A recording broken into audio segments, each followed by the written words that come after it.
Shannon Michelle Wilsey, better known by her stage name Savannah, was a prominent figure in the mature film industry during the late 80s and early 90s. Born on October 9, 1970, and raised in Laguna Beach, California, Savannah swiftly rose to fame, becoming one of the biggest stars in the industry before her untimely, tragic death at the age of 23. Savannah entered the business under the mentorship of industry actor and director Rex Cabo. Her striking looks and natural charisma in front of the camera quickly garnered attention, leading to appearances in the major magazines of the era. She first appeared on film in Gazongas in 1987, and the roles steadily flowed from there. Early films of note include Hot Blondes in 1988 and Every Man's Fancy alongside Christy Lee that same year. Savannah also made appearances in B-movie horrors and raunchy comedies early in her career. The Adam Rifkin-helmed The Invisible Maniac and Sorority House Massacre 2 are both worth watching for that so-bad-it's-good enjoyment factor.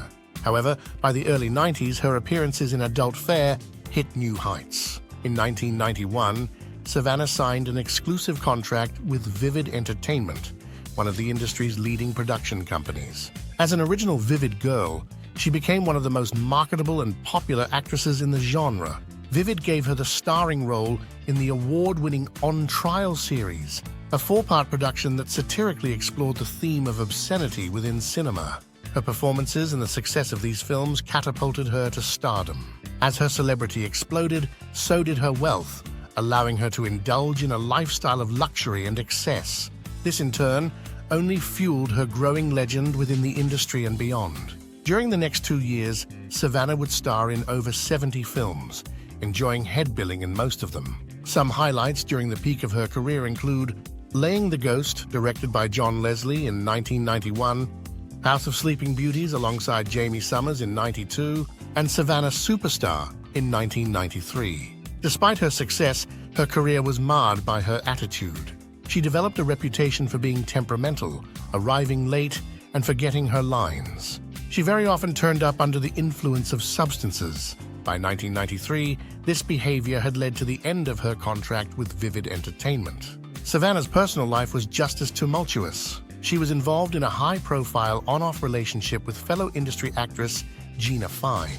Savannah was also romantically linked with several well-known mainstream celebrities, including musicians Billy Idol, Vince Neil of Motley Crue, singer-songwriter Stephen Pearcy, comedian Pauly Shore, and actor Mark Wahlberg. In interviews, she candidly spoke about her preference for relationships with rock stars, reflecting her goal of immersing herself in the circus of fame. Although she displayed this outward confidence and seemed comfortable with her celebrity, those close to Savannah saw a different side. Her manager, Nancy Pira, described her as a vulnerable and lonely young woman who never truly felt beautiful. Savannah's financial troubles also mirrored her emotional struggles. Despite earning a high 6-figure income, her lavish spending habits on substances, designer clothes, art, and gifts for friends quickly outpaced her earnings. These problems began to intensify in the months leading up to her death. Depressed and frustrated, Savannah often spoke of ending it all to friends. She owed money to the IRS, and her savings were nearly depleted.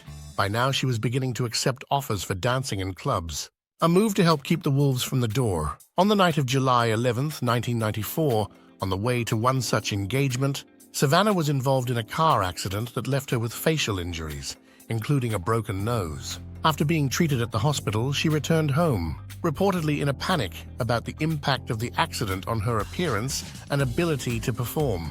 That same night, Savannah asked a friend to walk her dog. She then telephoned her manager, Nancy Pira. After making the call, Savannah attempted to take her own life by shooting herself. She was found by Pera in her garage and was rushed to St. Joseph's Hospital.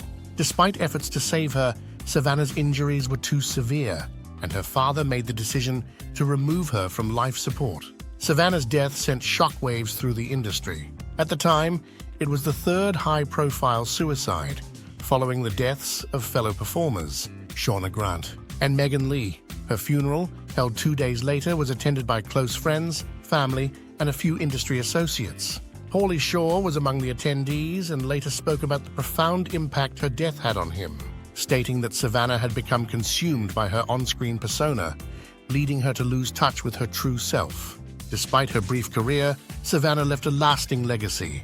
While alive, she won the AVN Award for Best New Starlet in 1991, and in 2002, she was posthumously ranked 19th on AVN's list of the top 50 stars of all time. She was also inducted into the AVN Hall of Fame in 1996. Savannah's life, marked by fame, struggle, and an untimely end, remains a poignant chapter in the history of the mature film industry, serving as both a cautionary tale and a reminder of the human cost behind the allure of fame.